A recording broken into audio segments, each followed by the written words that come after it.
ओम सहजात्म स्वरूप परम गुरु।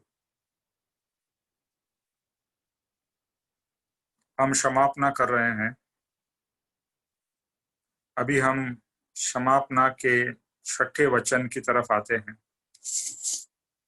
और पूज्य पप्पा जी की जो पुस्तक है उसके जो जो भी विवेचन किया है उसी का अनुवाद हिंदी में करके हम ये सत्संग कर रहे हैं।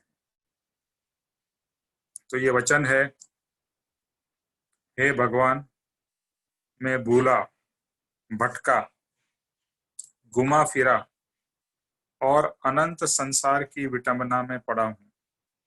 मैं पापी हूँ, मैं बहुत मदोन्मत्त और कर्मरत से मलिन। काफी लंबा वचन है, एक्चुअली 2 वचन है, 2 या 3 वचन, उसको एक साथ में ही विवेचन है।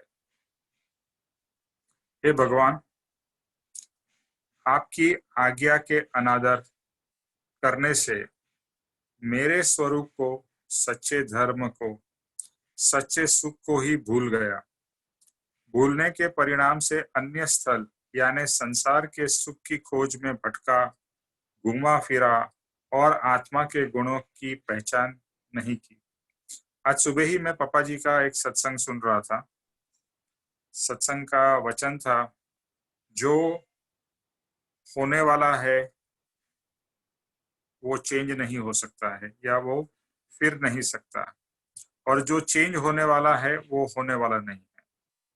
कि जो बननार, गुजराती में वचन है, जो बननार है ते फरनार નથી અને જે फरनार છે તે बननार નથી। मतलब जो होने वाला है वो होके ही रहेगा, उसमें कुछ प्लस माइनस नहीं हो सकता है। और दूसरा पार्ट ऑफ द वचन है कि जो चेंज होगा यानी जो प्लस माइनस हो सकता है, जिसमें चेंजेस हो सकते हैं, वो चेंजेस होके रहेंगे और वो बात नहीं बनेगी। यानी जो भी घटना होने वाली है अगर वो निर्धारित है तो वो जरूर बनेगी, और वो घटना निर्धारित है लेकिन उसमें चेंजेस हो सकते हैं, तो वो चेंजेस आपके पुरुषार्थ करने से या अपने आप भी चेंजेस होने से वो घटना नहीं बनेगी। ऐसे आप काफी बार देखते हैं कि बहुत कुछ बुरा होने वाला होता है और आप एक्सपेक्ट कर रहे हो कि बहुत बुरा होगा और वो नहीं होता है। उसमें से जैसे लेट्स टेक एक बीमारी की बात ही लेते हैं कि कुछ बीमारी आती है और उससे बहुत ही ज्यादा अगर आपको शारीरिक नुकसान होने वाला है तो आप कितनी भी चेष्टा कर लो, कितने भी हॉस्पिटल्स डॉक्टर को दिखा लो, लेकिन जो बीमारी से आपको तकलीफ या शरीर को नुकसान होने वाला है, अगर वो आपके उसमें लिखा हुआ है डेस्टिनी में, तो वो जरूर होके रहेगा। आप चाहे कितनी भी मेहनत कर लो, कितने भी पैसे खर्च कर लो, कितनी भी भगवान से प्रार्थना कर लो, और वाइसे वर्षा बहुत बड़ी बीमारी हो गई और ऐसा लगता था कि व्यक्ति नहीं बचेगा, लेकिन उसका अगर आयुष्य बाकी है तो वह जिंदा रहेगा ही, चाहे उसको अच्छी ट्रीटमेंट मिले या न मिले। तो जो बनने वाला है वो होके ही रहेगा, और जो फिरने वाला है, चेंज होने वाला है, वो होके रहेगा। अभी ये संदर्भ में इसके लिए कह रहा हूँ कि ये जब भी मैंने सुना, और सुना तो काफी बार पहले भी है, लेकिन उसका जब विवेचन सुना और कुछ हमारे जीवन में ऐसे होने वाला होता है तो उसकी हमें चिंता होती है कि ये फ्यूचर में ऐसा होगा तो मेरा क्या होगा, मेरा क्या नहीं होगा। जो हम चिंता कहते हैं वो चिंता तो फ्यूचर की ही होती है ना, कि फ्यूचर में ऐसा होगा तो, वैसा होगा तो। और जो आप डर रहे हो, जिसकी आपको फिक्र है कि ऐसा न हो तो अच्छा, और वो हो जाएगा तो ऐसा होगा वैसा होगा, यानी ये जो अंदर में चिंता चिंता चिंता चलती रहती है, उससे ये बाहर निकलने का ये बहुत ही अच्छा वचन है कि भाई जो होने वाला है वो होके रहेगा, और जो नहीं होने वाला है वो नहीं ही होगा, उसकी आप चिंता करो या न करो। यानी जो निर्धारित है वो होकर ही रहेगा, और जो नहीं निर्धारित है यानी जो आपके कर्म में नहीं लिखा हुआ है वो नहीं होगा, आप उसके बारे में सोचो भी। Which brings us to the point कि जो होने वाला है वो सब पूर्व निर्धारित है, उसके लिए आप चिंता, आकुलता, व्याकुलता न करो। लेकिन हमारा मन ऐसा है या हमारा चित्त ऐसा है जो चिंता, आकुलता, व्याकुलता कराता रहता है। तो इस सब में से निकलना है। तो यही जो वचन आता है कि मैं भूला, भटका, घूमा फिरा, चिंता की, ये किया, वो किया और इसी में फंसा रहा। तो आज दूसरा ये भी भाव हुआ मुझे कि बस मुझे तो आत्मा का सुख चाहिए, मुझे आत्मा का सुख चाहिए, मुझे और कोई सुख, मुझे और कोई चीज चाहिए ही नहीं। तो ये भाव जैसा स्ट्रांग होता है कि मुझे और कुछ नहीं चाहिए, मुझे सिर्फ आत्मा का सुख चाहिए। आत्मा का सुख, शारीरिक सुख नहीं, संसार का सुख नहीं। संसार का ऑब्वियसली दुख तो किसी को नहीं चाहिए, दुख तो चाहिए ही नहीं, लेकिन संसार का सुख भी नहीं चाहिए। संसार की कोई चीज की जरूरत नहीं है, बस मुझे सिर्फ और सिर्फ भगवान आत्मा का सुख चाहिए। बस मुझे वो वरदान दो कि भगवान मैं आत्मा का सुख प्राप्त कर सकूं और वह सुख मेरा निरंतर चलता रहे। तो बस मोक्ष वही तो है ना। मोक्ष क्या है? आत्मा के सुख की प्राप्ति और वह सुख निरंतर चलता रहे, वही तो मोक्ष है। बस तो मात्र मोक्ष अभिलाष जो आत्मार्थी है, उसकी जो दूसरा जो आत्मार्थी का लक्षण है, पहला है कषाय की उपशांतता या मंदता, कषाय की मंदता। दूसरा है मात्र मोक्ष अभिलाष। तीसरा है भवे खेद और चौथा है प्राणी दया या आत्मा दया या स्वदया। तो ये जो दूसरा गुण है या दूसरा जो लक्ष्य है कि बस अभी मुझे सिर्फ आत्मा का सुख चाहिए और आत्मा को ही मुझे प्राप्त करना है और उसी के सुख में बस पूरी जिंदगी, पूरा पूरा भविष्य, एंड ऑफ एंड, कभी एंड तो मेरा होने वाला नहीं है, बट एंडलेस ये मेरे आत्मा का सुख चलता रहे। बस मुझे भगवान वो चाहिए। तो मैं यहाँ पर यही लिखा है कि मैंने अज्ञान के कारण और आपकी आज्ञा का पालन नहीं करके सच्चे धर्म को नहीं जाना, सच्चे सुख को भी मैं भूल गया और भूलने के परिणाम से अन्य स्थल यानी कि संसार के सुख की खोज में भटकता रहा और घूमता रहा, फिरता रहा और आत्मा के गुणों को पहचाना नहीं और आत्मा के गुणों को माना नहीं।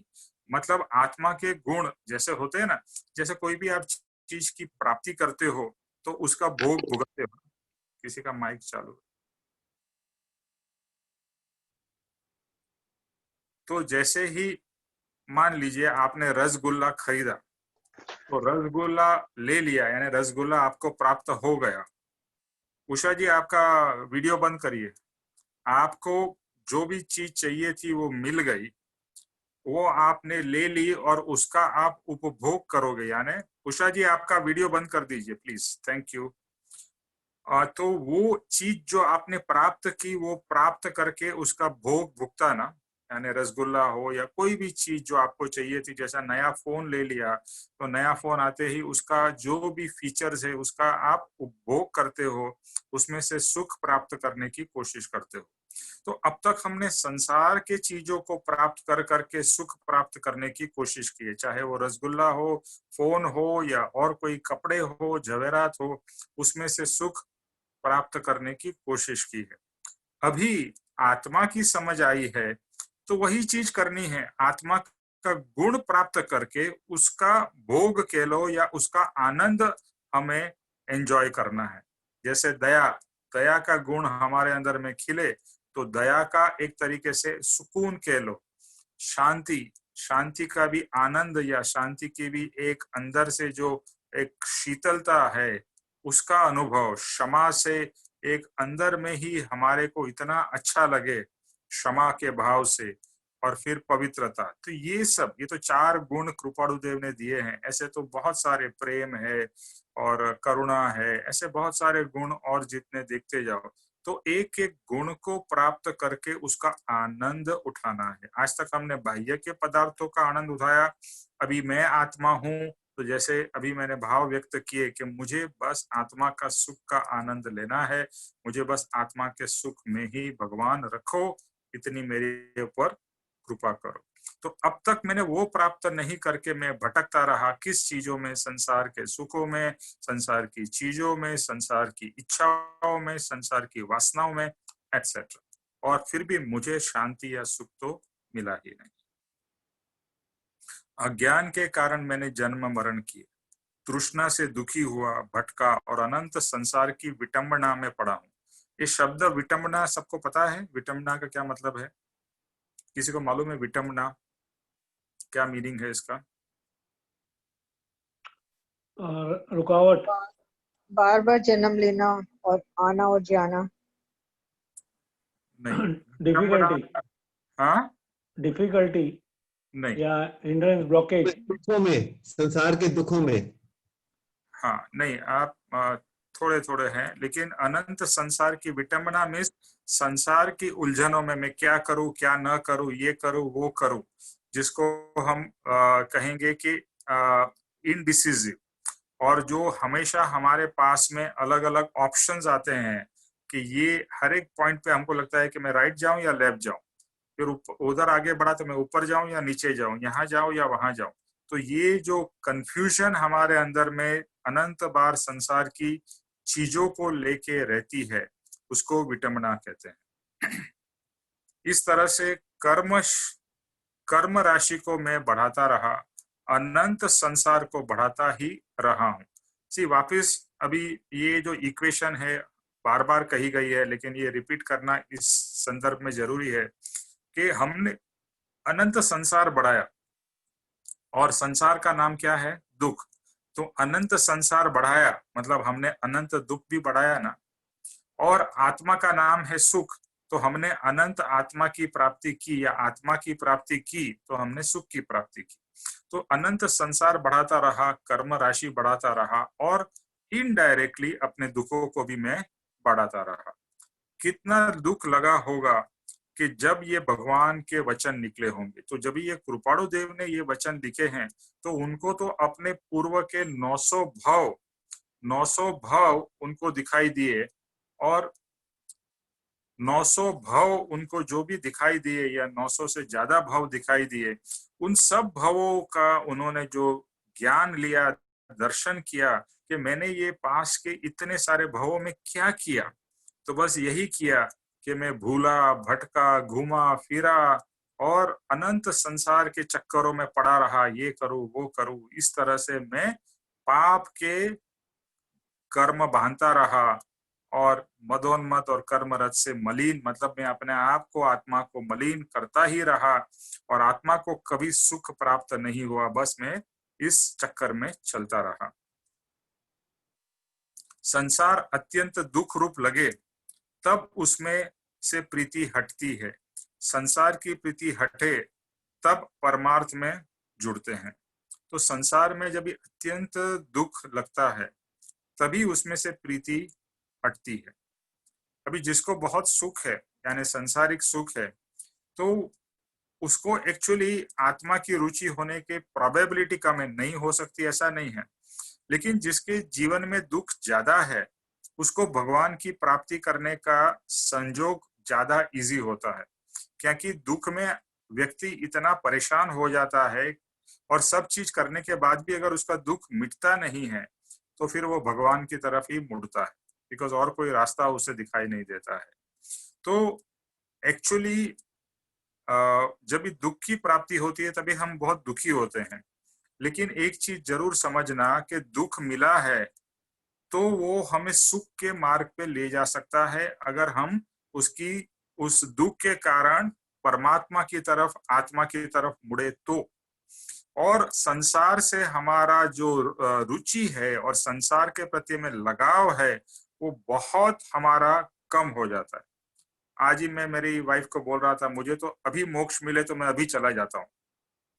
मतलब संसार से जब आदमी बहुत परेशान हो जाता है, उब जाता है संसार की चीजों में से, तो ऐसा लगता है मैं कभी यहाँ से छूटूं, कभी यहाँ से भागूं। तो आपको या हम सबको अपने आप में अंदर में झांकना है कि हमें संसार के प्रति कितनी रुचि है। देखो बहुत से बार ऐसा होता है, दुख होते हुए भी आदमी को संसार का सुख ही दिखाई देता है, कि आज मेरे को दुख है, पैसा नहीं है, ये प्रॉब्लम है, वो प्रॉब्लम है, भगवान वो प्रॉब्लम मिटा के मेरे को पैसा या बच्चा या जो भी कोर्ट केस ये वो मुझे मेरे सॉल्व करा दे। लेकिन अगर सच्चा भक्त हो तो वो यही सोचेगा, भगवान ये दुख मुझे अभी संसार के दिखाई दे रहे हैं, संसार दुखमय है, मुझे दिखाई दे रहा है, मुझे अनुभव हो रहा है, दिखाई क्या, मुझे अनुभव हो रहा है, मुझे जो दुख पड़ रहा है वो तो मुझे फील हो रहा है ना, तो वो दुख मुझे रियल में फील हो रहा है, अभी मुझे संसार चाहिए नहीं। और मुझे एक ही रास्ता दिखता है, वो है आत्मा का रास्ता, और वह आत्मा के मार्ग पे सुख है, ये मुझे अंदर से लग रहा है। और आपने भी बताया है कि जो सुख का मार्ग है वो आत्मा का मार्ग है, और आत्मा की प्राप्ति से ही वो सुख की प्राप्ति हो सकती है। तो देखो, जब भी दुख आता है ना, तो ये समझ लीजिए बहुत अच्छा है, क्योंकि दुख आपको संसार के प्रति वैराग्य उत्पन्न कर सकता है। वो निमित्त अच्छा है जिससे वैराग्य उत्पन्न होगा, जिसको, लेकिन वो स्मशान वैराग्य नहीं होना चाहिए। जैसे मृत्यु हो गई किसी की, तो अभी हमें स्मशान वैराग्य आ जाता, अरे कुछ भी, संसार तो आसार है, बस कुछ दिनों के लिए, 14 दिन, 1 महीना, 2 महीना, फिर बाकी सब भूल के वापिस संसार में डूब गए। वो वैराग्य नहीं चाहिए। मुझे तो ऐसा वैराग्य चाहिए, भगवान के जो वैराग्य बढ़ता ही जाए और संसार के प्रति की रुचि कम होती जाए, तो ही परमार्थ में हम आगे बढ़ सकते हैं। संकित नहीं होता तब तक अनंत संसार की उत्पत्ति में कर रहा हूं। अभी संकित जो बहुत ही इंपॉर्टेंट स्टेप है सेल्फ रियलाइजेशन का, जब तक वो नहीं होता है तब तक तो संसार हमारा बढ़ता ही रहेगा। संकित होने के बाद ही हमारा संसार कम होने लगेगा और संसार के भाव कम होने लगेंगे। गुणों से रहित मेरा जीवन पाप से भरा हुआ है।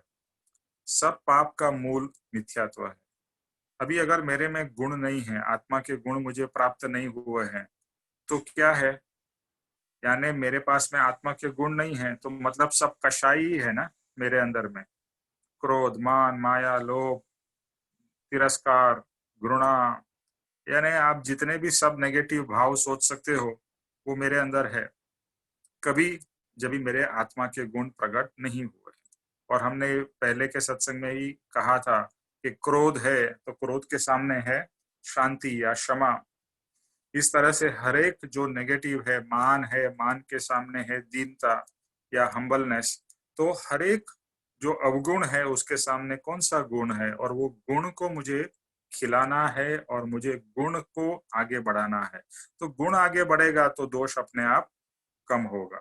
लेकिन आज के दिन में मेरे आत्मा के गुण नहीं खिले हैं, इसके लिए मैं पाप से भरा हूं, अवगुणों से भरा हूं। और सब पाप का मूल क्या है? मूल है मिथ्यात्व। मिथ्यात्व यानी गलत समझ। कौन सी समझ? मिथ्यात्व एक ही है कि मैं शरीर हूं, मैं निमेष हूं। अपना जो शरीर, अपना जो नाम, अपना जो परिवार, उसे अपना मानना, वही सबसे बड़ा मिथ्यात्व है। जिसे छूटना है उसे तो सर्वप्रथम मिथ्यात्व टालने का लक्ष्य रखना चाहिए। अगर आपको छूटना है और छूटने के स्ट्रांग भाव हो रहे हैं तो समझ लीजिए बहुत ही आपके पुण्य का उदय है। पाप यानी दुख होते हुए भी जो छूटने के भाव होते हैं, सच्चे भाव, भागने के भाव नहीं लेकिन छूटने के भाव, तो वह भाव आपके पुण्य का उदय है। और अगर मिथ्यात्व टले, यानी फिर आप एक ही सोचोगे कि इसके लिए मुझे मिथ्यात्व यानी जो मेरी गलत समझ है उसको सही समझ, और सही समझ का नाम है सम्यकत्व। एक है मिथ्यात्व गलत समझ और सम्यकत्व सही समझ। मिथ्यात्व है वो, ओके, और सम्यकत्व मतलब संकित और सही समझ। मिथ्यात्व जाए वहां से ही मोक्ष की शुरुआत होती है। यानी मिथ्यात्व जब जाएगा और कर्म रज से तब तक आत्मा मलिन होता है, वही आत्मा अपवित्र रहता है। यानी मिथ्यात्व जब तक रहेगा तब तक आपका कर्म बंधन चालू रहेगा, आप अपवित्र ही रहोगे। और जैसे ही मिथ्यात्व जाने लगेगा, यानी कर्म का कचरा, कर्म की जो जो भी आवरण है वो जाएंगे। कभी जा सकते हैं जब भी हमारा मिथ्यात्व या गलत समझ हमारी जो है वो हमारी गलत समझ मिटने लगेगी और आत्मा की और ज्ञानी के बताए हुए मार्ग की सच्ची समझ आएगी, तो सम्यकत्व और पवित्रता हमारे अंदर में आएगी। हे भगवान मैं भूला, जो पहला पार्ट में क्या लिखा है, हे भगवान मैं भूला। तो पहली भूल तो ये थी कि भगवान को एक दाता तरीके से हमने समझा है।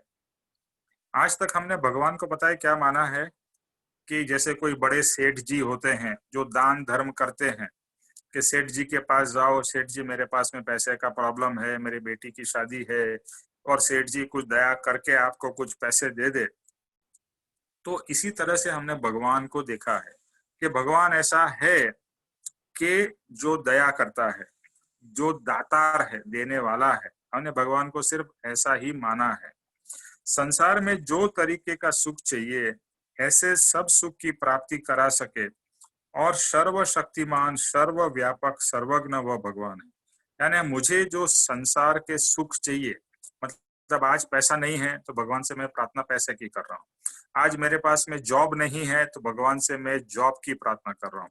आज मेरे बिजनेस में लॉसेस हो रहे हैं तो मैं भगवान से प्रॉफिट की प्रार्थना कर रहा हूँ। मेरे कोई इंपॉर्टेंट एग्जाम है तो मैं भगवान से वो एग्जाम में मैं पास हो जाऊं, मुझे अच्छे कॉलेज में एडमिशन मिल जाए, उसकी प्रार्थना कर रहा हूँ। मेरे बेटे की या बेटी की शादी नहीं हो रही है तो मैं भगवान से उसकी प्रार्थना कर रहा हूँ। तो देखिए भगवान से हमने क्या देखा है और किस तरह से भगवान को पूजा है कि मेरे संसार में जो जो कमी है ये भगवान वो मेरी पूरी कर दे। और भगवान को क्या माना है हमने, सर्वशक्तिमान, सर्वज्ञ, सर्वव्यापक। और बस यही चीज भगवान से, जैसे एक भिखारी भीख मांगता है, शब्द गहरा लगेगा लेकिन भगवान के पास में हमने आज तक भीख ही मांगी है। अभी 3 शब्द यहाँ पर लिखे, सर्वज्ञ, शक्तिमान और सर्वव्यापक। और सर्वज्ञ भगवान को हमने कैसा देखा है कि भगवान सर्वज्ञ यानी कि भगवान की कभी भी भूल नहीं पड़ती है और वह हमें सच्ची सलाह देंगे, ऐसा हम मानते हैं।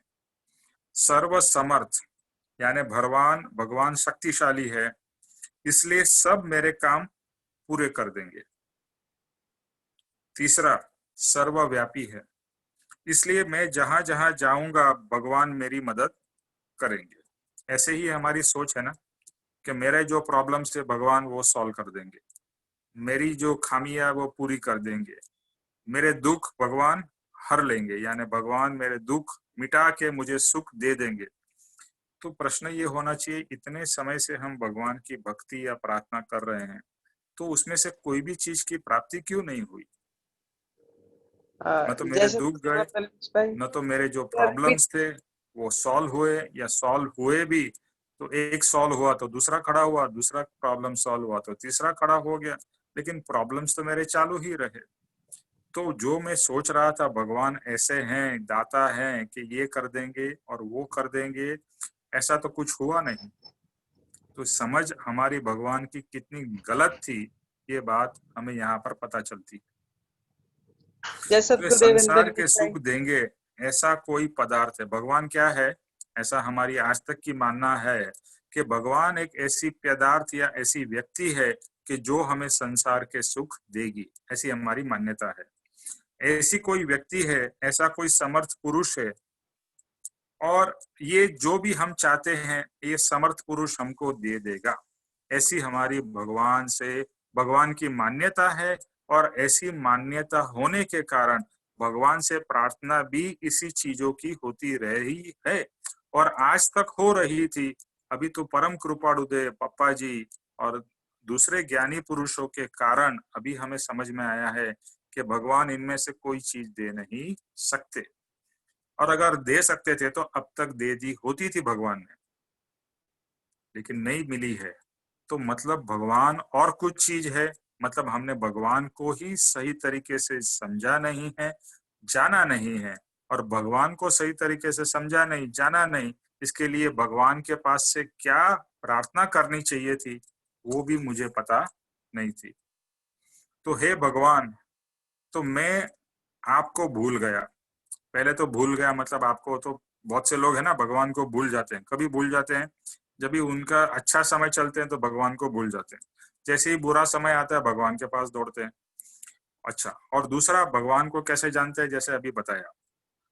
और दूसरा है ईश्वर जो शुद्ध ऐसा तेरा स्वरूप है, आत्मा का पवित्र ऐसा तेरा स्वरूप है, ऐसा ही मैं पवित्र आत्मा हो सकता हूँ। तो मुझे पहले तो भगवान आपका पूरा गलत स्वरूप मेरे दिमाग में था और मुझे बताया गया था। अभी परम कृपाणु देव की कृपा से हमें भगवान का सच्चा स्वरूप पता चल रहा है कि भगवान का स्वरूप क्या है। तो परम शुद्ध, परम ईश्वर, परम पवित्र ऐसा भगवान का स्वरूप है। वो कोई देने वाला नहीं है, वो तो सिर्फ एक पवित्र आत्मा है, संपूर्ण पवित्र आत्मा है।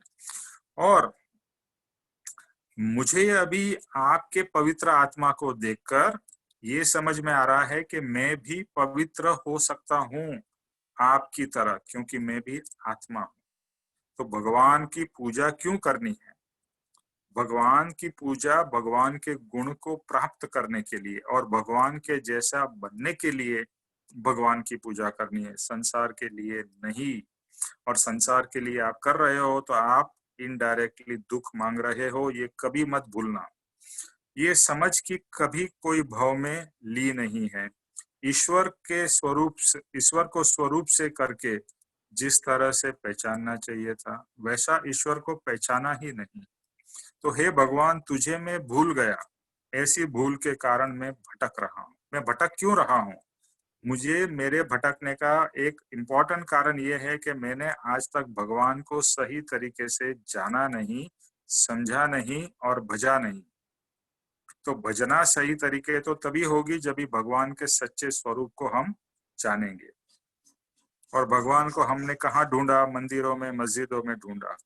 भगवान तो अंदर में है, ये एक दूसरा टॉपिक है।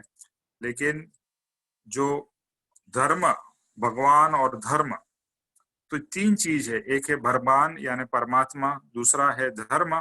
तो भगवान को प्राप्त करने के लिए धर्म की जरूरत है, यानी भगवान यहाँ पर हमारे लिए है परमात्मा। तो परमात्मा प्राप्त करने के लिए धर्म, तो कौन सा धर्म? आत्मधर्म।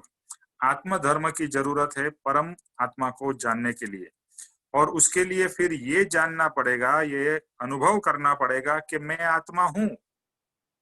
तो यहाँ पर पहले अब तक मैंने निमेष हूं और ये भगवान दातार है और निमेष के सुख के लिए मैंने सब कुछ प्रार्थना की, मांगा। अभी निमेष ही नहीं रहा।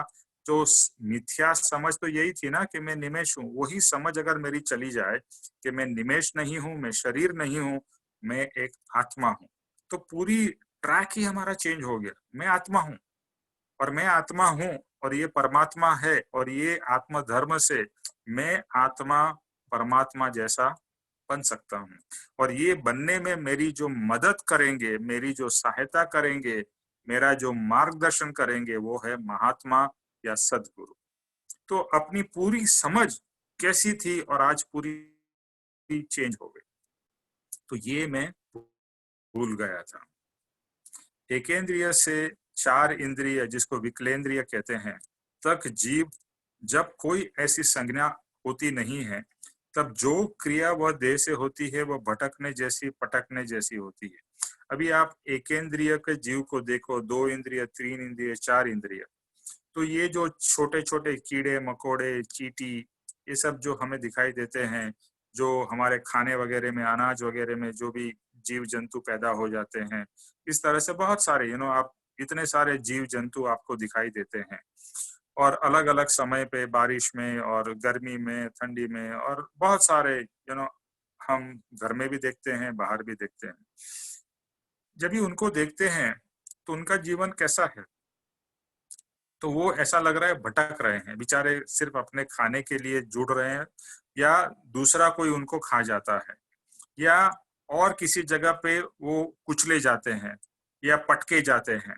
जैसे कोई छोटा कीड़ा आ जाए और आपके घर में पंखा चालू हो, पंखे लगेगा तो किधर जाके पटका जाएगा। तो इस तरह से जब हम देखते हैं तो ये सब छोटे छोटे 4 इंद्रियों तक के जो जीव हैं, वो इसी तरह से भटकते भटकते उनका जीवन गुजरता है।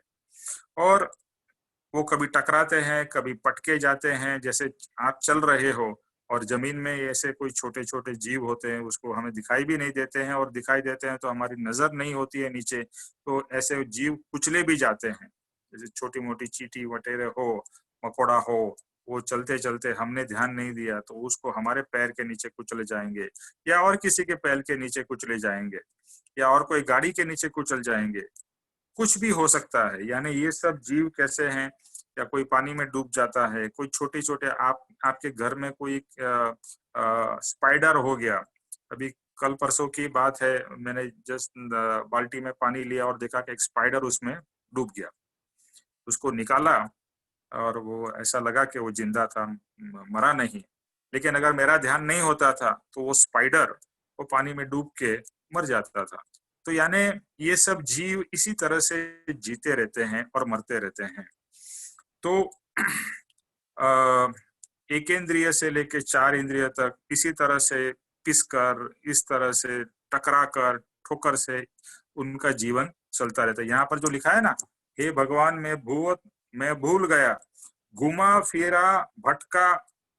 तो ये जो भटकना है, एक भटकना है चारों योनियों में और एक भटकना है अपने जीवन में। तो एक मनुष्य भी भटकता है और एक जीव जंतु भी भटकता है। इस तरह से अनंत अनंत काल, निगोद से लेकर एकेंद्रिय विकलेंद्रिय, उसमें से मैं घूम कर आया हूँ। यानी वो सब चीजों में भी मैं भटकता रहा। ये सब छोटी छोटी जीव, देखो हम जब 84 लाख योनि में हमारा जन्म होता है, तो जितने भी जीव जंतु या जितने भी हमें प्राणी या मछली या जो भी पक्षी वगैरह दिखाई देते हैं, सब में हम ऑलरेडी एक बार नहीं अनंत बार जाके आ चुके हैं। तो अभी हमें मनुष्य भाव मिला है, उसके बारे में आगे देखते हैं। तो ये सब परिभ्रमण क्यों हुआ? क्योंकि मैं अपने स्वरूप को भूल गया। अगर मैं अपने स्वरूप को समझ लेता था और जब भी मुझे मनुष्य भाव मिला था, उस मनुष्य भाव का उपयोग करके अगर मैं ये परिभ्रमण से निकल जाता था, तो फिर ये चक्कर में से मैं छूट जाता था। पंचेंद्रिय, अभी 1 से 4 इंद्रिय की बात हुई, अभी पंचेंद्रिय की बात करते हैं। तो पंचेंद्रिय जब आया तो मुझे संज्ञा मिली। संज्ञा मतलब संज्ञा मतलब के मन मिला। जो 4 इंद्रिय तक होते हैं उसमें मन जैसी चीज ही नहीं होती है। 5 इंद्रिय वालों में कुछ में होती है, कुछ में नहीं होती है। मनुष्य में तो मन बहुत ही पावरफुल है। तो मैं विचार कर सकता हूँ, वो मुझे पता चलता है कि क्या हो रहा है। पर जब ये मन या संज्ञा नहीं मिली थी, तो संज्ञी पंचेंद्रिय जीव होकर मैं तिर्यंच, देवलोक और नरक में गया। बुद्धि थी पर मार्ग नहीं था। अभी 5 इंद्रिय मिलने के बाद भी हमारे अलग अलग शरीर के रूप होते हैं। एक तो मनुष्य है, फिर दूसरा तिर्यंच है, जैसे ये घोड़े हैं, कुत्ते हैं, बिल्ली है। उनके पास में मन हमारे जैसा नहीं है, बट मन तो है, बुद्धि भी है। इसके लिए कुत्ता जो है या बिल्ली है, दे आर इंटेलिजेंट। हाँ, ये हमारे जितने इंटेलिजेंट नहीं, बट इंटेलिजेंट है, क्योंकि वहां पर बुद्धि है, मन है, 5 इंद्रिया है। तो ये तिर्यंच गति जिसे कहते हैं, पशु की गति, वहां पर भी हम जाके आए हैं, और मनुष्य में भी, देवलोक में भी और नरक में भी। तो वहां पर हमने बुद्धि बराबर नहीं थी, और बुद्धि का सही उपयोग जो मनुष्य में करना चाहिए था वो हमने नहीं किया। इसी कारण देखो, इसीलिए मनुष्य भाव इतना इम्पोर्टेंट क्यों है? क्योंकि 84 लाख यानी एक मनुष्य के भाव के अंदर में आपने कल्याण नहीं किया, तो पूरा अगर चक्कर आपको घूमना पड़ेगा। यानी 84 जितने जीव जंतु आपको दिखाई दे रहे हैं, हर एक में आपको जन्म लेते लेते लेते फिर से मनुष्य में आना पड़ेगा। ऐसा एक नॉर्मल साइकिल की बात कर रहा हूँ। अभी आपके कर्म के ऊपर है, वो ऊपर नीचे हो सकता है, फिर उसमें देवलोक भी आता है और नरक भी आता है, वो सब अलग। तो इस तरह से हम देखें तो कितना परिभ्रमण हम कर रहे हैं, और परिभ्रमण से आज तक हमको थकान नहीं लग रही। जैसे आप जाते हो, शॉपिंग करते हो, थोड़ा शॉपिंग करते हो, ज्यादा शॉपिंग करते हो, बोलते अभी मैं बहुत थक गया, बहुत मॉल बहुत घूम लिया, अभी बहुत शॉपिंग कर ली, अभी आराम करना है।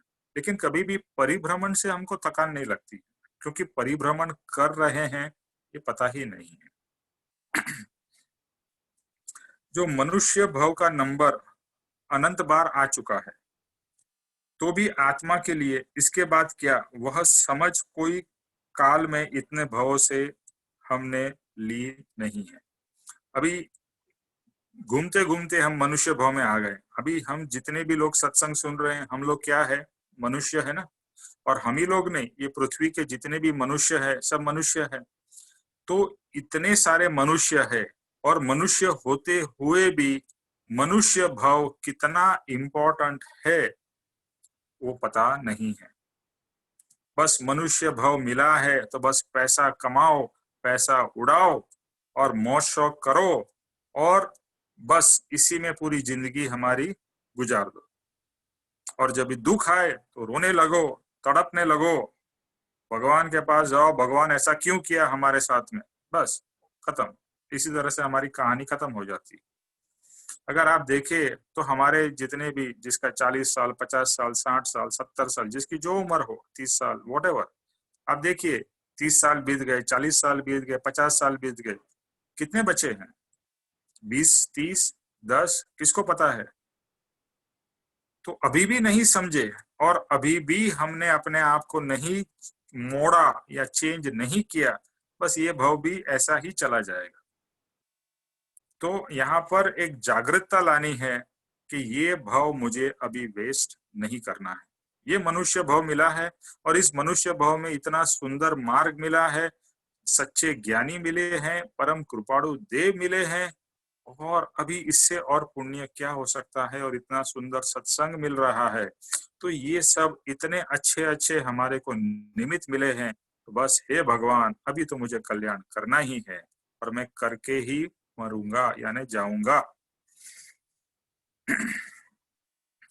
कोई भी तरह से निर्णय और बिना हेतु के अगर फिरना हो तो वह आवारा गिर्दी। जैसे कहते हैं ना, कोई बाहर भटकता है, कोई आदमी या लड़का या लड़की, तो कहते हैं आवारा गिर्दी कर रहे हैं, मतलब बिना लक्ष्य से इधर उधर भटक रहे हैं।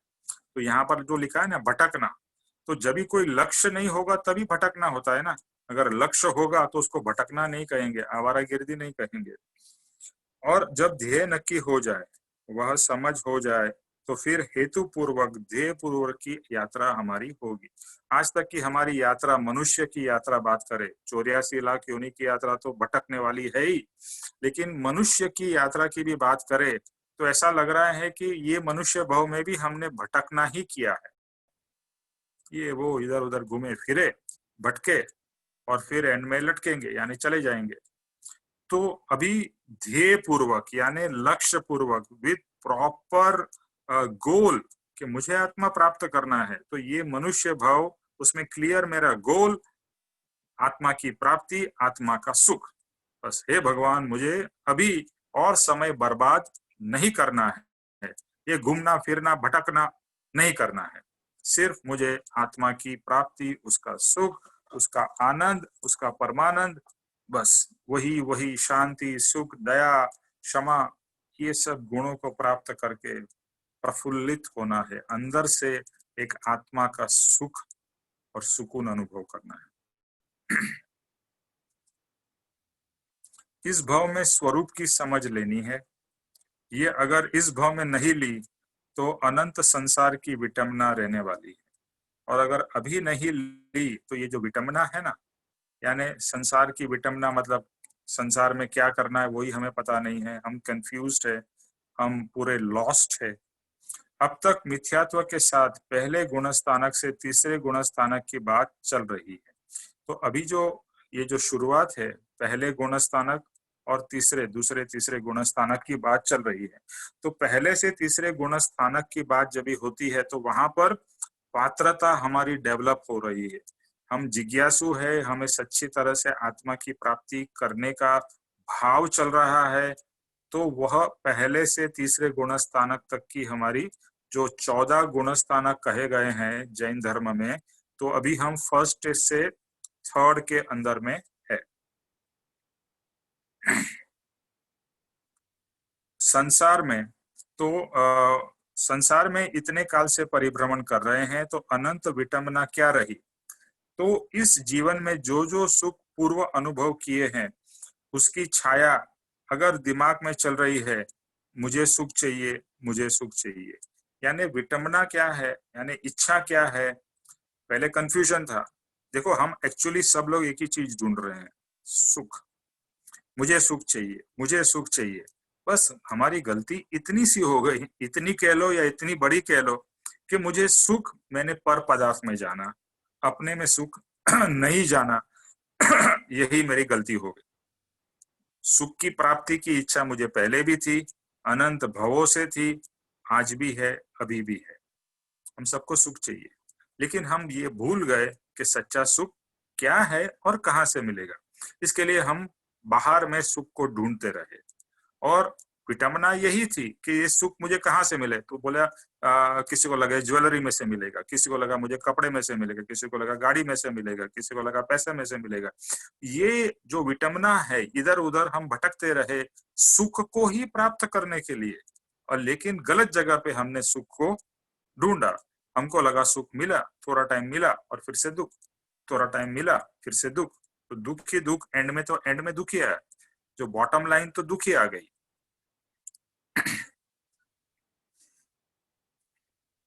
अगर सच्ची समझ के अभाव के कारण और मिथ्यात्व और घोर अंधकार के कारण वह सुख की प्राप्ति नहीं हुई, इसलिए अनंत विटंबना में पड़ा हूं। तो अनंत विटंबना में जो मैं पड़ा हूं कि मैंने इतना सब किया फिर भी मुझे सुख नहीं मिल रहा है। तो अगर सच्चा कोई पुरुषार्थी व्यक्ति होगा तो वो सोचेगा, लेकिन आज तक हमने वो भी नहीं सोचा, अरे मैं इतना सुख ढूंढ रहा हूँ लेकिन मुझे सुख क्यों नहीं मिल रहा है। ये तो कृपालु देव आया और उन्होंने हमें कुछ डायरेक्शन दिया, तभी मुझे अक्ल आई कि अरे मैं सच्ची में भटक रहा था और गलत जगह पे सुख को ढूंढ रहा था। इसके लिए लिखा ना, मैं भटका घूमा फिरा और अनंत संसार की विटंबना में पड़ा हूँ। अनंत संसार की विटंबना मीन्स सुख के लिए ही मैं ढूंढ रहा हूँ, लेकिन गलत जगह पे ढूंढ रहा हूँ, और बार बार अलग अलग तरीके से मैं कोशिश कर रहा हूँ और कंफ्यूज हूँ कि सुख क्यों नहीं मिल रहा है, सुख क्यों नहीं मिल रहा है। अभी समझ में आ रहा है क्यों नहीं मिल रहा है, क्योंकि वहां सुख था ही नहीं। इतनी समझ आने के बाद अभी कुछ विचार आते हैं और ऐसा लग रहा है और दोषों का दर्शन हो रहा है। अनंत काल के अंदर जो नहीं हुआ, पूर्व में जो कोई विचार आत्मा ने किए नहीं, ये ऐसे अपूर्व विचार की अवस्था जीव को अब प्राप्त होती है। तो ये सब जब चिंतन मनन चलता है कि सुख क्यों नहीं मिल रहा है, कैसे मिलेगा, तो वो पहले गुणस्थान यानी आप आत्मा के मार्ग पे आ गए और अभी हमारी ये अंदर से चर्निंग शुरू हो गई, तो हम एटलीस्ट विचार की अवस्था में आए, सच्चे विचार करने लगे। तो वो पहले से तीसरे गुणस्थानक पे हम आगे बढ़ रहे हैं। और फिर जब ये अपूर्व विचार आता है, तो पूर्व में जो कोई विचार नहीं किया आत्मा ने और आत्मा के लिए, वह अपूर्व विचार की अवस्था अब जीव को प्राप्त होती है। अपूर्व यानी जो पूर्व में विचार नहीं किया, वह विचार अब आत्मा से उत्पन्न होता है। और ऐसे यह अपूर्वीकरण में जीव जब पास होता है, तो उसे चौथे गुणस्थानक यानी समकित यानी स्वरूप की यथार्थ समझ आती है। तो जो चौथा गुणस्थानक है वह आत्मा प्राप्ति का गुणस्थानक है। समकित का गुणस्थानक है जहां पर समकित की या आत्मा की प्राप्ति होती है, जिसको चौथा गुणस्थानक कहते हैं या फोर्थ। ओके, तो अगर समकित की प्राप्ति नहीं हुई है तो अभी हम फर्स्ट से थर्ड तक है, और समकित की प्राप्ति हुई यानी अपूर्व विचार हमारे अंदर में उत्पन्न हुए और आत्मा के बलवान विचार और आत्मा का लक्ष्य होकर आत्मा का सुख की जो प्राप्ति का प्रोसेस अभी शुरू हुआ, तो सम्यक समझ समकित वह चौथा गुणस्थानक पे हम पहुंच गए। फिर जीव को लगता है कि कैसा भी वैभव में भुगतता हूं तो भी मैं पापी हूं, मैं पापी हूं। यह शुद्ध ऐसे आत्मा को जितनी जितनी कर्मरज चिटकी हुई है, ये कर्मरज के आश्रय चल रहे हैं, यह जीव का पाप है। अभी मुझे आत्मा की क्लियर समझ आ गई है, तो मुझे रियलाइज होता है कि मैं पापी हूं। देखो, जो व्यक्ति इस मार्ग में नहीं है वो तो बोलेगा मैं पापी हूं ही नहीं, वो तो दूसरे को पापी समझेगा। यहाँ पर कृपालु देव ने क्या लिखा है, हे भगवान मैं भूला भटका घूमा फिरा और अनंत संसार की विटंबना में पड़ा हूं। फिर क्या लिखा है? मैं पापी हूं। ये कबूल कर रहे हैं कि मैं पापी हूं। तो मैं पापी हूं, वो अपने अंदर से जब ये आता है कि मैं पापी हूं, पापी का यहाँ मतलब क्या है? तो देखते हैं कि जितने आत्मा तो शुद्ध है, लेकिन ये पाप कर करके, कषाय कर करके, विषय ये पास्ट के अंदर में जो भी हमने किया, संसार के भाव, क्रोध के भाव, घृणा, तिरस्कार, जेलसी, ये सब जो किया, ये हमारे आत्मा के ऊपर में ये सब भाव चिपकते गए, आवरण होते गए। वह आवरण को पाप कहा है। इसके लिए कहा कि मैं पापी हूं। अभी मुझे मेरे आत्मा का एटलीस्ट पता चला है, और मैं जब भी मेरे आत्मा को देख रहा हूं, जैसे आप बाहर से कहीं पर से जाके आओ, सुबह से निकले हो, और धूल, मिट्टी, पसीना, सब जितना कचरा, पोल्यूशन, आप जब भी घर पे आओ और अपने आप को मिरर में देखो, तो आपको लगेगा अरे बाप रे बाप, मेरा चेहरा और मेरी शरीर, कपड़े कितने गंदे हो गए हैं। आता है ना? और आप जैसे ही कुछ यहाँ से रुमाल या कपड़ा लेके वाइप करो, तो आप देखो तो वो ये तो पूरा कचरा से मेरा मुंह पूरा ऐसा खराब हो चुका है। तो तभी मुझे रियलाइज होता है कि मैं कितना अभी मेरे में गंदगी लगी हुई है। इसी तरह से जब आत्मा का इस समय दर्शन होता है, तो दिखता है कि आत्मा कितना कचरे से भरा है। लेकिन मिरर में देखोगे तो, जैसे आप घूम के आए और आपको पता नहीं है, पता कभी चलेगा? जब भी आप मिरर में देखोगे। इसी तरह से आप स्वयं का दर्शन करोगे और दोष दर्शन होगा, तो लगेगा कि मैं पापी हूं, मैं बहुत पापी हूं, क्योंकि मैंने अब तक मैंने सिर्फ ज्यादा पाप के ही काम किए। इसके लिए ये मेरा आत्मा कर्म से बंधा रहा, कर्म से घिरा रहा। तो ये आश्रव ये शब्द अभी आपको समझ में आ गया होगा। यानी मैंने कर्म की खिड़की खुली रखी और कर्म के कचरे आते गए, और कचरा मेरे आत्मा को गंदा करता ही रहा। जितने प्रमाण से, फिर जीव को किधर गया, ओके सॉरी, जितने प्रमाण के अंदर क्वांटिटी और क्वालिटी वाइज कर्म जब तक बनते रहते, तब तक आत्मा के लिए पाप है। और ऐसे पाप को, यानी कि अनंत ऐसे कर्म ग्रहण करके मैं बैठा हूं, इसलिए मैं पापी हूं। यानी मैं कर्म इकट्ठा करता ही रहा। अब तक आत्मा की समझ नहीं थी, कर्म मैंने इकट्ठा किए, कर्म मेरे बंधन होते रहे। तो ये जो कर्म बंधन है, उस कर्म बंधन को भगवान कहते हैं मैं पापी हूं। और जब तक आप अपने पाप का, अपनी गलतियों का इकरार नहीं करोगे, जैसे मैंने बोला कि जब तक आप अपने आप को मिरर में नहीं देखोगे और आपकी चेहरे की पूरी गंदगी आपको नहीं दिखाई देगी, तब तक आप सफाई क्या करोगे? जैसे आप मुंह धोते हो, स्नान करते हो, आप मिरर में देखते हो ना कि पूरा मेरा शरीर या मेरा मुंह पूरा क्लीन हुआ या नहीं हुआ। अभी भी कुछ कचरा रह गया तो फिर से हम साफ करते हैं, फिर से साबुन लगाते हैं, फिर से पानी लगाते हैं, फिर से कुछ ना कुछ लगाते हैं क्लीनिंग के लिए। तो एक एक जगह जगह देख देख के हम क्लीनिंग करते हैं। इसी तरह से आत्मा को भी अभी देखकर, आत्मा में क्या क्या कचरा लगा है, वो सब अभी हम मिटाने की, उसको साफ करने की कोशिश करते हैं।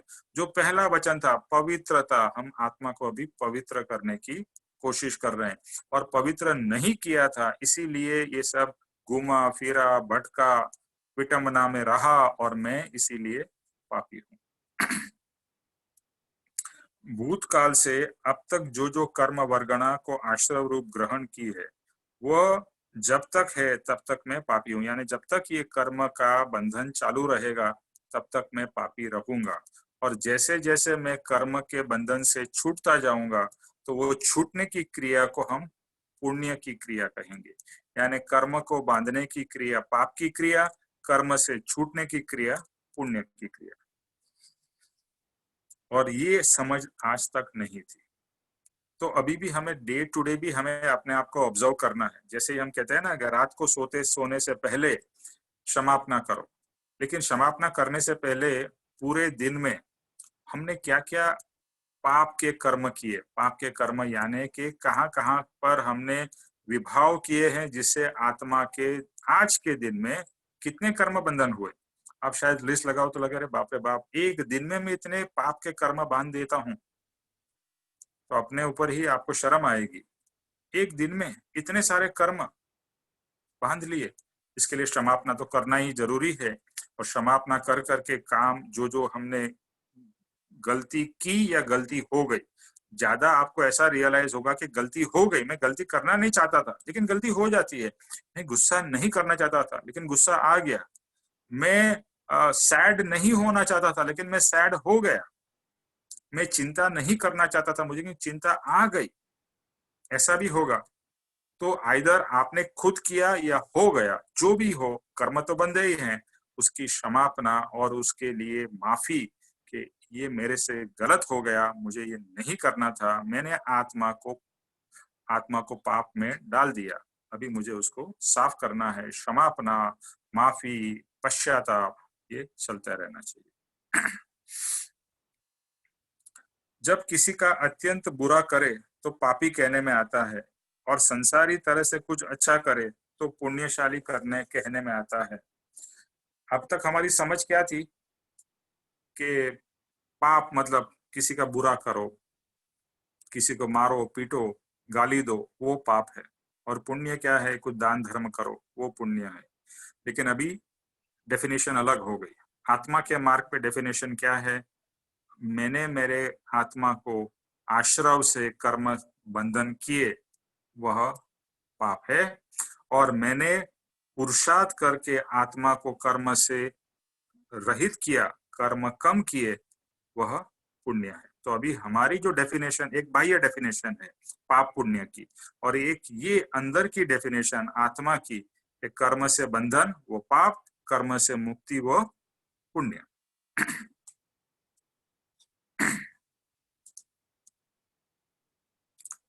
मैं बहुत मदोन्मत्त और कर्मरत से मलिन हूं, यानी कि छोटे में छोटा ऐसा कोई भी मेरा एक गुण हो तो उसे 200-500 लोगों के अंदर ऐसा गुण न हो तो अपने आप को मैं महान समझता हूँ।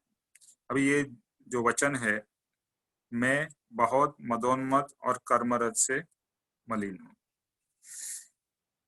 मदोन्मत्त का मतलब है मद मतलब मदिरा, मद उन्मत्त, मदोन्मत्त यानी जैसा कोई शराबी शराब पी के और नशे में कैसे घूमता है, झूमता है। ऐसा कहा जाता है कि अगर हाथी, अगर कोई पागल हो जाए तो पागल हाथी कैसा बिहेव करेगा, एक मनुष्य बहुत शराब पी ले और नशे में धूत हो जाए तो वो कैसा बिहेव करेगा। उसका एक शब्द है मद मतलब मद से, यानी दूसरा जो यहाँ पर मीनिंग जो है वो है घमंड से आदमी जब भी भर जाता है, और घमंड उसके अंदर में इतना हो जाता है कि वो पागल हाथी जैसा ही हो जाता है। इसके लिए मद।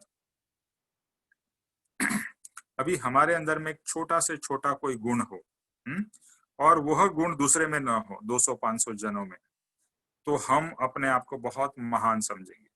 हाँ, मेरे जैसा तो हमारे सोसाइटी में मैं जितने लोग जानता हूं उसमें मेरे जैसा ऐसा गुण नहीं। फॉर एग्जाम्पल, किसी की आवाज बहुत अच्छी हो तो वो चाहे न चाहे उसको घमंड हो ही जाएगा। अगर वो बहुत अच्छा व्यक्ति गाता हो तो उसके अंदर में तो ये भाव रहेंगे, मेरे जैसा दूसरा कोई नहीं गाता, मैं इतना सुरीला गाता हूँ।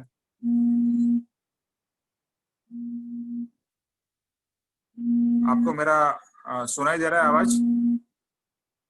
हाँ जी, सुनाई दे रही है निमेश भाई। निमेश भाई सुनाई दे रही है निमेश भाई। अच्छा, बीच में पता नहीं किसी का फोन आ रहा है, I don't know why. Okay, सुनाई दे रहा है ना? तो मेरे में अगर ये आवाज मेरी बहुत अच्छी हो तो मेरी आवाज का मुझे इतना गर्व होगा, इतना गुमान होगा, और यहाँ पर मेरा मद यानी मेरा अभिमान, मेरा घमंड बहुत ही ऊंचा हो जाएगा। यानी मेरा घमंड से मेरा सर भारी हो जाएगा। जो हम कहते हैं ना रावण के ऐसा कहा जाता है ना कि 10 सर थे, वो तो सिर्फ एक दृष्टांत है। यहाँ 10 सर जो रावण के है वो रावण का घमंड बताने के लिए, वो इतना उसका सर भारी था तो इसको 10 सर से उसको बताया गया है। इतना उसमें घमंड था, यानी जो जो उसके अंदर में गुण थे उसका एक एक सर जितना उसका घमंड था, यानी 10 सर, यानी 10 उसके अंदर में जो भी कला या स्ट्रेंथ थी वो उसको उतना घमंड था। तो हम भी एक इसी तरह से है कि हमारे अंदर भी छोटा से छोटा चीज भी हमारा सर भारी कर देता है। पूरे जगत के अंदर अनंत अनंत जीव है। इस पृथ्वी पर छोड़कर भी दूसरे जगह भी बहुत सारे जगह पे मनुष्य है। वह सब भूल जाए और इस पृथ्वी के ऊपर ही हम लक्ष्य करें तो मनुष्य की संख्या ले तो कितने अबजों की संख्या होगी। आज के डेट में 7 बिलियन ह्यूमन पॉपुलेशन है। उस 7 बिलियन में से सिर्फ 200, 500 या 1000 लोगों के जिसके परिचय में हम है और सिवाय कोई एक गुण जीव के पास हो तो उसे तो वो पागल और मद उन्मत्त हो जाता है। जैसे अभी बात कही, कोई अच्छा गाता हो तो सोचेगा कि मेरे जैसे तो अच्छा कोई गवैया नहीं है। कोई अच्छा भाषण देता हो तो सोचेगा मेरे जैसा कोई अच्छा वक्ता नहीं है। कोई अच्छा दिखने में हो, रूपवान हो तो वो सोचेगा मेरे जैसा कोई ब्यूटीफुल नहीं है। किसी में शारीरिक शक्ति अगर अच्छी होगी तो सोचेगा मेरे जैसा शक्तिशाली और बलवान और कोई नहीं है। तो ये सब गुण किसके हैं? शरीर के। ये अच्छा आवाज, अच्छा भाषण देना, ब्यूटी किसकी? तो बॉडी की। शक्ति किसकी? तो बॉडी की। ये सब संसार का यानी ये शरीर के सब गुण है। तो ये सब गुण देह के हैं और अनंत गुणों में से फक्त एक ही गुण और असंख्यात ऐसे मनुष्य लोग में कहे तो ऐसे 200-500 की कंसाइनेशन में अनंत के एकाध गुण मिलते हैं तो जीव को कितना उन्माद और भ्रमित होता है। यानी आप अच्छा गाते हो, ओके, लेट समझ लीजिए 200-500 लोगों में सबसे बेस्ट आपकी वॉइस है, लेकिन ये 200-500 के अंदर में ही है। जब भी आप बड़े लेवल पे आएंगे तो आपको लगेगा आपकी वॉइस से दूसरे लोगों की वॉइस कहीं ज्यादा अच्छी है। आप जैसा गाते हो उससे दूसरे गाने वाले आपसे बेहतर हैं। लेकिन हम क्या होता है, हम अपने ही, वो बोलते हैं ना, कुएं के मेंढक जैसा है, अपने ही उसमें एरिया में देखते हैं। जैसे कोई बच्चा क्लास में फर्स्ट आता हो तो वो क्या सोचेगा, मैं फर्स्ट, एवरी ईयर मैं क्लास में फर्स्ट आया हूँ। लेकिन वही बच्चा जब भी आईआईटी की एग्जाम देगा या कोई ओपन ऑल इंडिया एग्जाम देगा तो शायद उसमें वो क्लियर भी ना कर पाए, यानी उसकी लिस्ट में नाम भी ना आए। तभी उसे रियलाइज होगा मैं जो फर्स्ट आ रहा था वो तो कुछ नहीं था। पर जब भी मैं बड़े लेवल पे देखता हूँ तो मेरा तो कोई कोई क्लास ही नहीं है। मैं हमेशा एक एग्जांपल देता हूँ कि आप मे बी इंडिया में जिम्नास्टिक्स में या एथलेटिक्स में अच्छे हो, लेकिन इंडिया ने ओलंपिक्स में कितने गोल्ड मेडल जीते? कुछ नहीं, हमारा नामो निशान नहीं रहता है। तो तभी हमें सोचना है कि मैं इतना खुश हो रहा हूँ नहीं, मैं पागल हो रहा हूँ अपने मद के कारण। यहाँ पर एग्जाम्पल है, इसी एग्जाम्पल को हमें अपने ऊपर उतारना है कि मेरे अंदर में कुछ भी गुण हो। जैसे मैं, कोई लेडी अच्छा बहुत खाना बनाती हो तो भी वो अपने आप को समझेगी कि आहा, मेरे जैसा तो हमारे परिवार में कोई खाना नहीं बनाता, मैं इतना स्वादिष्ट बनाते सब उंगलियां चाट जाते हैं। उसका भी गर्व। और हर एक छोटे छोटे, और वो भी किस चीजों का हम गर्व करते हैं? हमारे संसार के गुणों का। या ये जैसे खाना बनाना, ये खाना बनाना एक बाह्य चीज हुई ना, ये गाना एक बाह्य चीज हुई। ये सब जो भी बाह्य गुण है और बाह्य गुण को लेकर हम बहुत खुश होते हैं और मदोन्मत्त हो जाते हैं। यहाँ पर कृपाणु देव का शब्द ये है, मैं बहुत मदोन्मत्त। और जब भी मद उन्मद होगा और कर्मरज से मलिन हूं, कर्मरज करके, क्योंकि जब भी हम ऐसी अवस्था में रहेंगे, जब भी हम घमंड से भरे रहेंगे तो हम कितने कर्म ज्यादा बांधेंगे, क्योंकि हम बाकी सबको तो कचरा समझेंगे। मेरे जैसा कोई नहीं है, कॉलर टाइट। यानी तभी हमारे अंदर में जो मान रहेगा, और मान सबसे बड़ा शत्रु है, और मान के कारण हम कर्म की फटाफट साइकिल हमारी फास्ट हो जाएगी। वैसे भी साइकिल तो चालू है, और ये मदोन्मद होने से और स्पीड में साइकिल हमारी कर्म की घूमने लगेगी।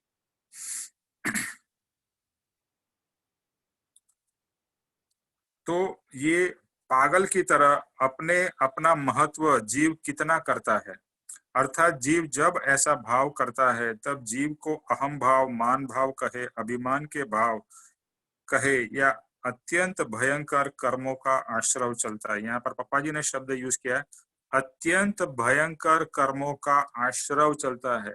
यानी जब भी हम मदोन्मद रहते हैं तो हमारा अत्यंत भयंकर कर्मों का आश्रव चलता है, यानी भयंकर हम कर्म बंधन कर रहे हैं। और अभी हमने प्रीवियसली क्या डेफिनेशन की कि जो कर्म बांधता है वो पाप की क्रिया है, तो मैं और पापी हो रहा हूं।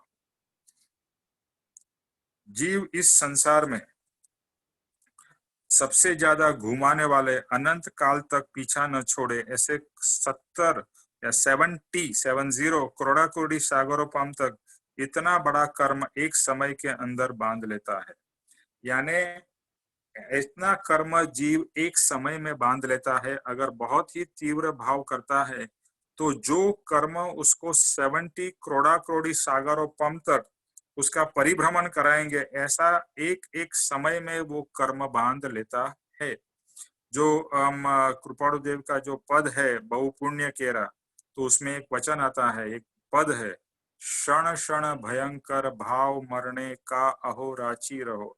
यानी क्षण क्षण, हर एक क्षण हम भयंकर भयंकर भाव कर करके अपने आप के कर्म बंधन करके भवो भव तक हम उस चक्र में घूमते रहते हैं। उसमें उसका रीजन क्या है?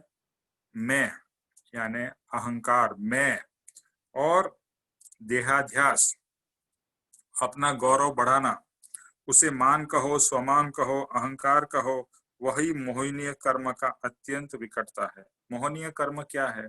अपने आप को शरीर मानना और अपने आप को बहुत बड़ा मानना। देखो, आप बड़े ना हो, लेकिन आप अपने आप तो सोचेगे, मेरे एरिया में तो मैं बड़ा हूँ, मेरे एरिया में सबसे बड़ा घर मेरा ही है, मेरे पास तो ये है, दूसरे के पास नहीं है। यानी ये एक कंपैरिजन या अपने आप में ये तो चलता ही रहता है। और जिसके पास में नहीं है वो उल्टा सोचता है, अरे मेरे पास में नहीं है, वो भी रोता है, वो भी कर्म बांधता है। जिसके पास में नहीं है वो दूसरे को देख के कर्म बांधता है कि मेरे पास नहीं है, मेरे पास नहीं है। और जिसके पास में है वो भी कर्म बांधता है क्योंकि मेरे पास है, ये सोचकर। दोनों ही कर्म बांध रहे, हमें दोनों में से एक भी नहीं बनना है, वहां से निकलना है। तो जो है मेरे पुण्य से मुझे मिला है, उसमें क्या अभिमान करना है? वो भी एक दिन चला जाएगा, जो भी आया था वो तो चला जाने वाला है। मुझे कर्म से मिला है और चला जाएगा। जैसे ही मेरा शरीर छोड़ के जाऊंगा, मेरा कितना भी बड़ा घर हो, कितनी भी गाड़ियां हो, सब छोड़ के चला जाऊंगा। तो क्यों मान अभिमान, किस खुशी में कर रहा हूँ? टेम्पररी है।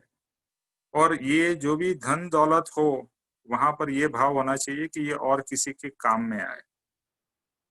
किसी को मैं मदद रूप, मेरे पास में अगर पैसा ज्यादा है, कपड़े ज्यादा हैं, ज्यादा चीजें हैं, तो मैं लोगों में जाके बांटू, लोगों को दूं जो मैं दे सकता हूँ या दे सकती हूँ। लेकिन हमारी मनोवृत्ति ऐसी है कि हम कुछ भी चीज देना नहीं चाहते, सिर्फ ग्रहण करना समझते हैं। और ये जो ग्रहण करने का भाव है, वही ग्रहण, फिजिकली वस्तु ग्रहण कर रहे हैं और कर्म की दृष्टि में कर्म ग्रहण कर रहे हैं। तो एक बाह्य से वस्तु ग्रहण की और अंदर से कर्म ग्रहण कर लिया हमने। तो ये मोहनीय कर्म का प्रताप है। जो मोहनीय कर्म है, ये आपको भ्रांति में ही हमेशा रखता है कि तू शरीर है, तू शरीर है। अंदर से ये आवाज आती रहेगी, मैं तो शरीर हूँ, मैं तो शरीर हूँ। कितनी बार भी आप सोचो मैं आत्मा हूँ, मोहनीय कर्म आपको भ्रमित करके आपसे तो यही सोचवाएगा या बुलवाएगा, तू तो शरीर है, तू तो निमेष है, निमेष की चिंता कर, निमेष के बारे में सोच। मोहनीय कर्म यही हमारे अंदर में करवाता रहेगा। अब जीव को कैसे सब दोष संसार में बड़े गुण लगते हैं, और सबसे आश्चर्य की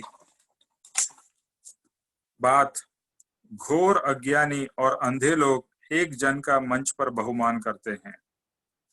अभी आपने देखा होगा, मैं शरीर, दूसरा भी शरीर, जैसे अभी कोई एक अच्छा गाने वाला हो, उसका कुछ सम्मान किया जाए, तो कहेंगे कि ओ, इसके जैसे गाने वाला कोई नहीं, और उसका बहुमान होगा, उसके बारे में बहुत सारे अति विशेषण यूज किए जाएंगे, इतने सुंदर गाते हैं, आ हा हा, क्या उनकी बात करे, उनके बारे में ये करे वो करे, यानी और जो बोल रहा है वो भी इनडायरेक्टली अपना मान तो पोषण कर रहा है।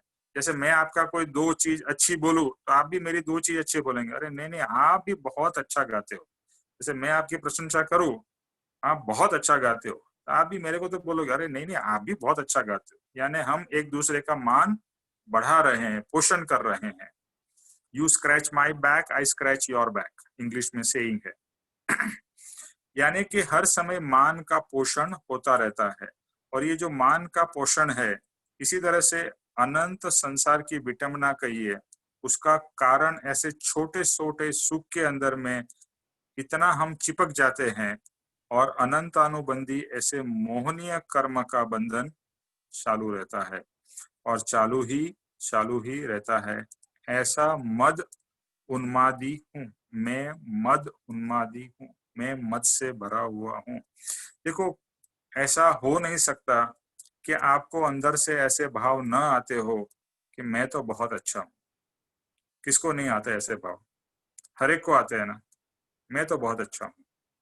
कभी कभी हम लो फीलिंग में अपने आप को नेगेटिव सोचते हैं, लेकिन फिर बार बार ये भाव तो आ ही जाता है, मैं तो अच्छा हूँ, मैं तो किसी का बुरा नहीं करता हूँ, मैं तो ऐसा करता हूँ। तो ये जो भाव है, ये मद उन्मद है, यानी मद से हम भर जाते हैं, और मद से भरे हुए फिर हम बेहोशी की तरह, या सॉरी जैसे एक नशे वाले व्यक्ति की तरह हमारा वर्तन होने लगता है। यानी हम हमारा स्वभान, अपना जो भान है वो भूल जाते हैं, और वहां से विचलित होकर हम सिर्फ फिर उल्टे सीधे काम कर बैठते हैं। जो घमंडी होगा वो उल्टे सीधे ही काम करेगा, वो नुकसान ही करेगा, अपना नुकसान करेगा और दूसरे का भी नुकसान करेगा। तो अभी हम आज के लिए यहीं पर स्टॉप करते हैं। ये वचन फिर से लेते हैं। हे भगवान, मैं भूला, ये एक अपनी भूल का इकरार है। हे भगवान, मैं भूला, भटका, घूमा फिरा और अनंत संसार की विटंबना में पड़ा हूँ। मैं पापी हूँ, मैं बहुत मदोन्मद और कर्मरत से मलिन। तो अल्टीमेटली सब चीजों को यहाँ पर मैं इकरार कर रहा हूँ। किसको सामने? भगवान के सामने। ये भगवान, तो भूल गया मैं कौन हूँ, आप कौन है। भटकता रहा चारों गतियों में, इधर उधर घुमा फिरा, मनुष्य गति मिली, उसमें भी मैंने अपना समय एक्चुअली वेस्ट ही किया, और अनंत संसार की विटंबना में पड़ा रहा। कहाँ से सुख लूं, कहाँ से ये लूं, कहाँ से वो भोग करूं, इस तरह से मैं अपना संसार के अंदर में मैंने अपना समय बर्बाद किया। इसीलिए मैं पापी हूँ। मैंने बहुत कर्म बांधता ही रहा हूँ और बांधता ही जा रहा हूँ। मैं पापी हूँ। मैं बहुत मदोन्मद और मद उन्मद होके, घमंड होके, मेरे अंदर में कुछ एक छोटी सी अच्छी क्वालिटी क्या आ गई तो उसका मुझे इतना मान होता है, इतना मुझे घमंड होता है, और फिर मैं मदोन्मद एक पागल हाथी की तरह बिहेव करता हूँ। जैसे भी आप देख लीजिए, कोई भी घमंडी व्यक्ति को देखेंगे तो आपको उसका घमंड और उसका मदोन्मद, अभी ये शब्द याद रखिएगा, मदोन्मद, ये मदोन्मद आप देख सकोगे। दूसरे व्यक्तियों में तो देखो, अपने आप में ज्यादा देखो कि मेरे में कहाँ पर मदोन्मद है। और इसी के कारण, ये सब के कारण मैं कर्मरत से मलिन हूं, मैं कर्मरत से भरा पड़ा हूं। अभी ये सब से मुझे छूटना है। मुझे नहीं भूलना है कि मैं आत्मा हूँ, मुझे आपको नहीं भूलना है, नहीं मुझे भटकना है, नहीं मुझे घूमना फिरना है, नहीं अनंत संसार की चीजों में मुझे जाना है। जो हो रहा है होने देता हूँ, और ये पाप जो है उससे मुझे मुक्त होना है। इसके लिए मैं ऐसा पुरुषार्थ करूं कि कर्म रज से मैं पवित्र होता जाऊं, यानी कर्म रज मेरे निकलते जाए और मेरे में हम्बलनेस, मदोन्मत का ऑपोजिट यही रहेगा, मेरे में हमेशा हम्बलनेस रहे। जैसे कृपाणु देव कहते थे कि मैं दासानुदास हूं, मैं तो दास का भी दास हूं, ऐसे हम्बल भाव मेरे अंदर में प्रकट हो तो फिर मेरा जीवन सार्थक होगा। ओके, किसी को कोई प्रश्न है अभी तक जो आज ये वचन किया हमने उसके ऊपर? निमेश भाई, हेलो। हाँ ज्योतिष भाई, 1 मिनट जरा मैं जरा एग्जिट ओके, करके आता हूँ बिकॉज बीच में एक फोन आ गया था।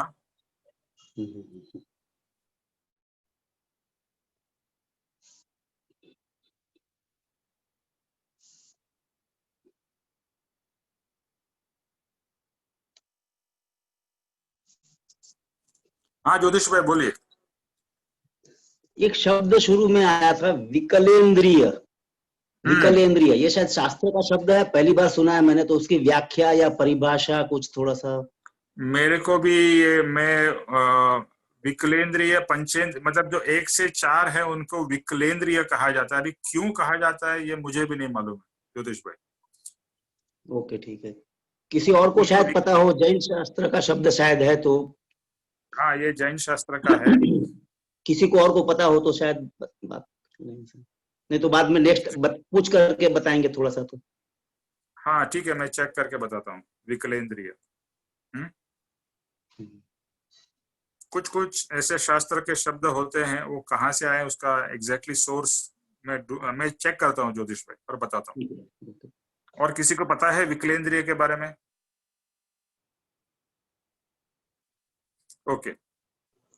जहां तक मैं समझी हूँ विकलेंद्रिय मतलब जैसे विकलांग है ना, जैसे पूरी इंद्रियां, अगर इंद्री कम है तो वो विकलेंद्रिय है। हाँ ऐसा हो सकता है, बट लेकिन फिर भी हम लोग एग्जैक्टली चेक करके बता देंगे। आपकी बात तो सही लगती है। ओके, अभी देखो ज्योतिष भाई, मेरे पास में एक जैन डिक्शनरी है, उसमें क्या लिखा है मैं पढ़ता हूँ। विकलेंद्रिय गुजराती में है, बे इंद्रिय थी માંડીને 3-4 इंद्रिय સીધોના જીવો માટે એક શબ્દ તે વિકલેન્દ્રિય, एकेंद्रिय અને पंचेंद्रिय सिवायना। अभी उसमें एक्सप्लेनेशन नहीं दिया है विकलेंद्रिय क्यों कहा है, ठीक है, बट आई थिंक हर्ष जी का बोलना थोड़ा सही लगता है कि विकलांग और विकलेंद्रिय वैसा हो सकता है। फिर भी हम और जगह पे देख लेंगे कि विकलेंद्रिय क्यों कहा जाता है। ओके, और कोई प्रश्न है, कुछ ऐड करना है?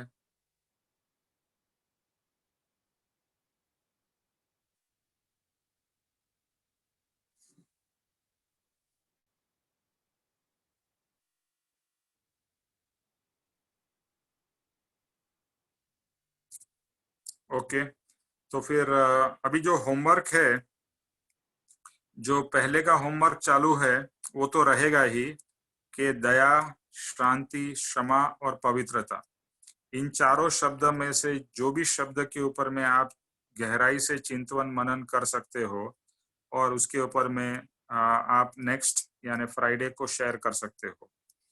और जो आज का वचन है कि मैं पापी हूं, मैं पापी हूं, सिर्फ इतना ही उसके ऊपर भी चिंतन करिएगा कि यहाँ पर जो कृपाणु देव ने शब्द लिखा है मैं पापी हूं, वो क्यों लिखा है, और मैं पापी हूं, क्या आपको लगता है मैं पापी हूं, और लगता है तो क्यों लगता है। ओके, तो एक्चुअली लास्ट टाइम का होमवर्क कंटिन्यूड है, जिसको भी उसके ऊपर विचार करना है शेयर कर सकते हैं फ्राइडे को। दया, शांति, क्षमा और पवित्रता के ऊपर में, कोई भी शब्द के ऊपर में। और यहाँ पर जो लिखा है मैं पापी हूं, तो ये पापी हूं इसके ऊपर में आपके विचार आप प्रकट कर सकते हैं फ्राइडे को। ओके, तो अभी हम जय स्वरूप करते हैं। उर्मिल, आप जय स्वरूप जी। करोगे? हाँ जी, ओके। जय सतगुरुदेव वंदन निमेश भाई। जेह स्वरूप समझा बिना पाम्यो दुख अनंत। समझाव्यूं ते पद नमो श्री सद्गुरु भगवंत। परम पुरुष प्रभु सद्गुरु परम ज्ञान सुख धाम। जेने आप्यूं भान निज तेने सदा प्रणाम। देह छता जेनी दशा वर्ते देहातीत। ते ज्ञानी ना चरण मां हो वंदन अगणित।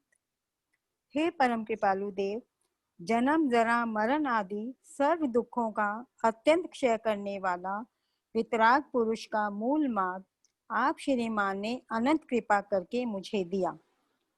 उस अनंत उपकार का प्रत्युपकार करने में मैं सर्वथा असमर्थ हूँ। फिर आप श्रीमान कुछ भी लेने में सर्वथा निष्प्रिय हैं, जिससे मैं मन वचन काया की एकाग्रता से आपके चरणाविंद में नमस्कार करता हूँ। आपकी परम भक्ति और वितराग पुरुष के मूल धर्म की उपासना मेरे हृदय में भव पर्यंत मोक्ष पर्यंत अखंड जागृत रहे, इतना ही मांगता हूँ। वह सफल हो, सफल हो, सफल हो। ओम शांति ही शांति ही शांति ही। जय सद्गुरुदेव वंदन।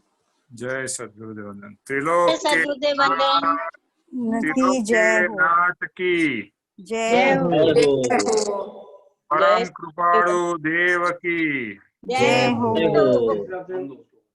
जरा जोर से बोलिए, सद्गुरु देव की, जय हो। जय हो।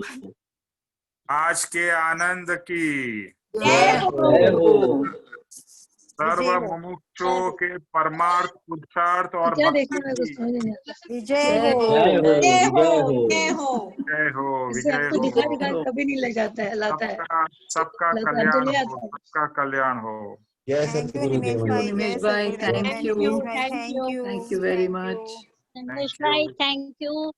Thank Thank you, thank you. you. हमारा साथ आपके साथ ऐसे निमेश भाई बना रहे, बना रहे। निमेश भाई थैंक यू। जय अरे सद्गुरुदेव निमेश भाई। अभी कोई मुझे छोड़ के जाना मत, ओके? मुझे कोई छोड़ के जाना मत। Thank you. कह रहे आप हमें छोड़कर मत जाना निमेश भाई, आपका साथ हमेशा बना रहे, आपका हाथ हमारे सर पर है हमेशा। सब लोग जय सद्गुरुदेव वंदन। बेटा किधर हो तुम? दिखाई नहीं दे रहा मुझे। कहाँ पर? दिखाई नहीं दे रहा होगा आगे। जय सद्गुरुदेव वंदन निमेश भाई। हाँ, ये जय सद्गुरु। सविता जी किधर गया? हाँ सुरेश, जय सद्गुरुदेव वंदन। जय किधर गया? सद्गुरुदेव वंदन। मृदुल किधर गया? मृदुल जय सद्गुरुदेव वंदन। जय जय सद्गुरुदेव। रूपल बहन जय सद्गुरुदेव जय वंदन। सद्गुरुदेव जय वंदन। सद्गुरुदेव वंदन। जय सतगुरुदेव वंदन। बेटा। ओके, थैंक यू देवत भाई, थैंक यू। तो थैंक यू। जय सद्गुरुदेव वंदन।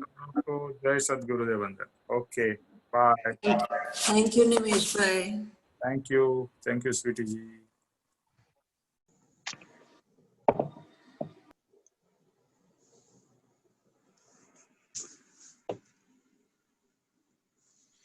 हरि ओम, हरि ओम, हरि ओम।